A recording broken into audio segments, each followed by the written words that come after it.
Olá, eu sou a Lohane Câmara, pesquisadora do GESEL, Grupo de Estudos do Setor Elétrico da UFRJ. Nessa aula eu vou falar sobre a estrutura do setor elétrico brasileiro. A aula está dividida em 3 blocos. No primeiro eu vou apresentar uma visão da indústria de energia elétrica, os principais segmentos, e falar um pouco sobre as características da matriz energética, da matriz elétrica brasileira.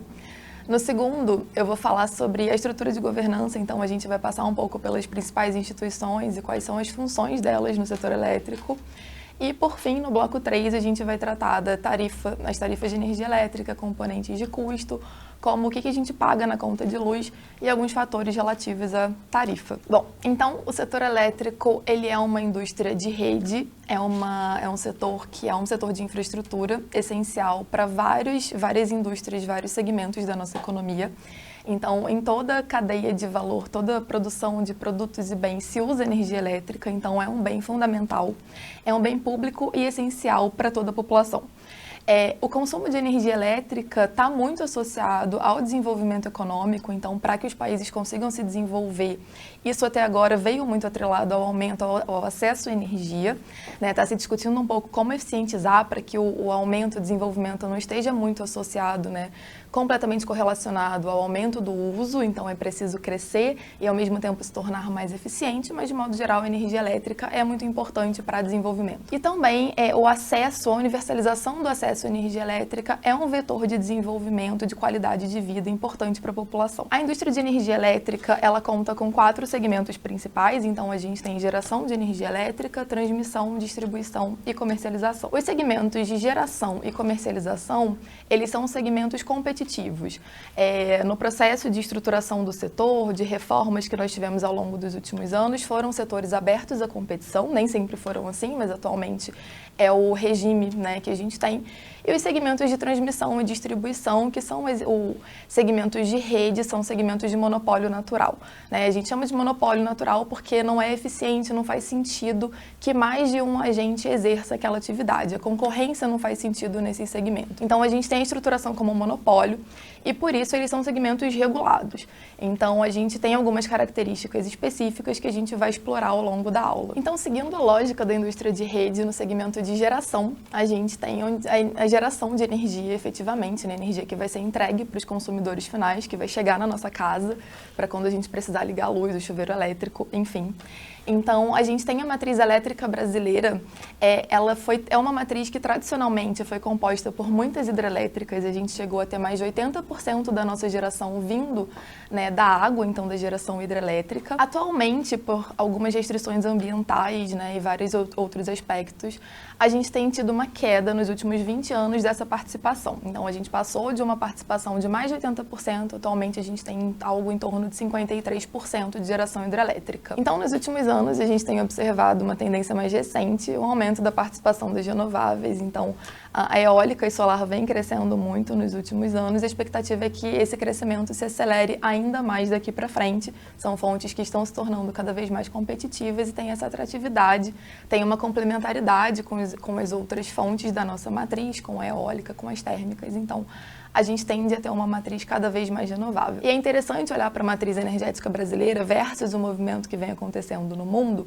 porque o mundo está fazendo grandes esforços para limpar a matriz elétrica, né? Apesar desses esforços, a gente observa que a matriz elétrica global está chegando ali na faixa dos 20% de renovabilidade, né? Então, 20% do que é produzido no mundo é fonte renovável. No Brasil, a gente tem tido uma queda, né, muito discreta, mas enfim, uma queda nos últimos anos da participação de renováveis, mas ainda assim a gente parte de um patamar muito diferente do mundo. A gente tem acima de 80% da nossa matriz renovável, que coloca o Brasil numa posição muito boa nesse processo de transformação energética. Retomando a ideia da geração solar, né, e principalmente da geração solar, a gente tem 2 formas de geração de energia. Então, a gente tem a geração centralizada, que é o que tradicionalmente foi feito, geração em grandes centrais, de grande porte, que a gente nem via, né, nem tem muito contato, afastadas dos centros consumidores, as grandes hidrelétricas, grandes térmicas. E atualmente a gente tem um processo de descentralização da geração, então usinas descentralizadas Isso puxado muito pela geração solar. A gente já vê painéis nas casas, em prédios. Então, a geração descentralizada de pequeno porte e próxima da unidade consumidora. Bom, então a gente já falou sobre o segmento de geração. Agora vamos passar para a rede, né? Então, transmissão e distribuição. As linhas de transmissão, elas escoam a energia que foi gerada nas grandes centrais geradoras, nas hidrelétricas, nas térmicas e trazem em grandes linhas de alta tensão até a rede de distribuição. Na rede de distribuição, essa tensão é rebaixada e as distribuidoras, as linhas de distribuição e toda a infraestrutura, então levam a energia até nós, consumidores finais, residenciais, enfim. Então, as distribuidoras, elas trazem a energia até a nossa casa, né? E a gente está tendo um processo de transformação muito forte no setor, a transformação e transição energética. A única alternativa que a gente tinha até muito recentemente era essa energia que era gerada muito distante nas grandes centrais. E agora eu falei sobre a geração descentralizada, a geração distribuída. A geração distribuída faz parte de um grupo que a gente chama de redes, né? Recursos energéticos distribuídos, que inclui não só geração distribuída, mas também baterias, carros elétricos, eficiência energética, e são recursos que transformam radicalmente o setor elétrico. Então, tem um impacto muito forte no segmento de distribuição. Agora, a gente pode gerar energia na nossa casa e, com isso, a gente está injetando, trazendo um fluxo novo para o setor elétrico, inclusive. Antes, a energia chegava até a nossa casa, passava por todo esse sistema, por todas essas cadeias. Agora, a gente pode gerar energia e injetar na rede de distribuição. Então, agora tem os fluxos bidirecionais de energia elétrica. Então, esses redes representam uma mudança muito grande no paradigma, o que a gente conhece como essa estrutura tradicional do setor elétrico. E nesse processo também está muito forte o empoderamento do consumidor, né? O surgimento da figura do prosumidor, que agora produz e é mais ativo no setor elétrico e pode tomar decisões que antes não podia. Parte desse processo, e que está se discutindo, é a abertura do mercado livre, a possibilidade do consumidor, de nós consumidores residenciais, que atualmente não escolhemos o nosso fornecedor, só temos a opção da distribuidora, né, passarmos no futuro, esse futuro está se discutindo, data, cronograma de abertura de mercado, mas no futuro a gente poder escolher quem vai ser o nosso fornecedor de energia elétrica, qual o preço a gente quer pagar, que tipo de tarifa a gente quer pagar.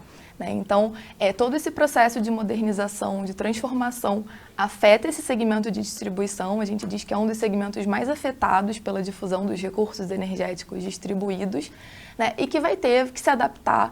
Então, estão sendo discutidas uma série de mudanças regulatórias, de inovações regulatórias para dar conta de todas essas transformações que estão sendo observadas nesse segmento. Com isso, a gente chega no bloco 2, em que eu vou apresentar brevemente a estrutura de governança do setor elétrico. Então, a gente passou pela estrutura do setor elétrico e tem um setor complexo, como vocês viram, e tem uma necessidade de organizar isso tudo, né? A gente tem uma estrutura de governança muito forte no setor elétrico para dar conta dessa complexidade. Essa estrutura ela foi definida ali entre 2003 e 2004, quando foi implementado o novo marco legal do setor elétrico, que definiu a organização que a gente tem atualmente no setor. Nesse período foram definidas várias instituições, então a gente tem 7 principais instituições nessa estrutura de governança setorial, que está nessa figura.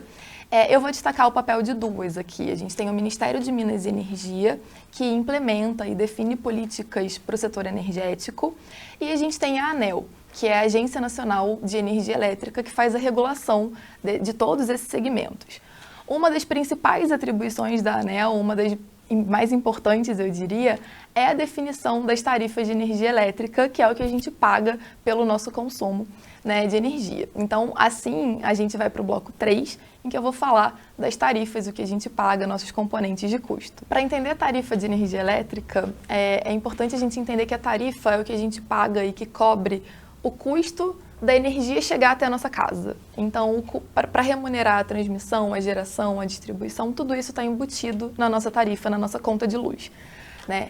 Então, a gente pode entender um pouco melhor, quebrar esses custos em 2 parcelas. A gente tem a parcela A, que são os custos não gerenciáveis pela distribuidora, são custos que a distribuidora não controla. E aí a gente está falando dos custos de transmissão, dos custos de geração e principalmente dos encargos e tributos. O setor elétrico tem uma série de encargos que são recursos usados para financiar políticas setoriais E aqui é importante a gente ter um olhar para a CDE, que é a Conta de Desenvolvimento Energético, que financia algumas políticas super importantes para o setor, como, por exemplo, a tarifa social de energia elétrica, que é uma tarifa que está disponível para consumidores de baixa renda, que concede descontos, e esses descontos, essas isenções são financiadas através da CDE, e também o Programa Luz para Todos, que foi um programa super importante para a universalização do acesso, para fazer a energia elétrica chegar a mais consumidores. Então a CDE é um exemplo dessa conta, desse componente de encargos que a gente paga na nossa conta de luz. Então a gente falou da parcela A, agora tem a parcela B, que são os custos gerenciáveis, o que a distribuidora realmente controla.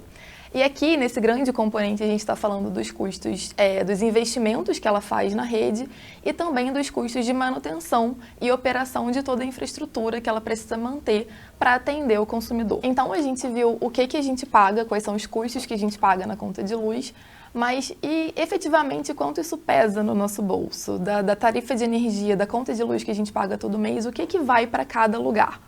Então, mais ou menos 36% do que a gente paga vai para o custo de geração de energia elétrica, 30% vai para o custo de distribuição, então o que a distribuidora tem de custo para trazer energia até a nossa casa, 20% vai remunerar aqueles encargos setoriais que a gente discutiu, 8% remunera as perdas de energia elétrica e a gente tem 6%, que ele é um volume menor, uma participação menor para os custos de transmissão de energia. Para a gente continuar entendendo o que e como a gente paga na conta de luz, é importante a gente entender que a gente paga real por quilowatt-hora. A gente chama de uma tarifa volumétrica. Então, quanto mais a gente consome, quanto mais quilowatt-horas, unidades de energia a gente consumir, mais a gente vai pagar no fim do mês. Para fechar a conta de luz, a gente observa lá uma bandeirinha que vem todo mês na nossa fatura. Essas bandeiras, o que elas sinalizam? As condições dos reservatórios das nossas hidrelétricas. Então, a partir de um determinado momento do setor, considerou-se importante trazer essa sinalização, para que o consumidor, que a gente respondesse a uma sinalização de preço. Então, a gente tem 4 bandeiras. A bandeira verde, que é quando os reservatórios estão com um bom volume de água, e aí por isso a gente não tem nenhum acréscimo na nossa conta. Mas a partir da bandeira amarela, que começa a sinalizar que está baixando, que a situação está começando a ficar um pouco crítica, a gente começa a ter um acréscimo a cada 100 kWh que a gente consome por mês. Isso vai até a bandeira vermelha nível 2, patamar 2, que é quando a gente tem um acréscimo aí no limite de R$10 a cada 100 kWh. Então, assim, a gente fecha esse panoramazão da nossa conta de luz. Pessoal, como a gente viu ao longo da aula, o setor elétrico está mudando muito com a entrada de novas fontes de geração, novas tecnologias, novas possibilidades de participação dos consumidores. E as tarifas são um dos aspectos que vão ter que se adaptar a esse processo de mudança. Essa tarifa que a gente paga hoje, ela está sendo toda rediscutida. A ANEEL, as instituições do setor estão discutindo para onde vai, como é que vai ser a tarifa de energia elétrica no futuro, né? A tarifa do futuro. E estão testando novas possibilidades para permitir o maior engajamento, maior participação do consumidor. E isso tudo faz parte de um pacotão, de um processo muito maior de mudanças que a gente pôde observar aqui. Então, é importante entender de onde a gente vem, né, como que o setor elétrico foi estruturado, quais são as principais mudanças que estão se colocando aí no horizonte e para onde a gente pode ir, né, para que a gente consiga participar ativamente desse processo de mudança e de transformação do setor.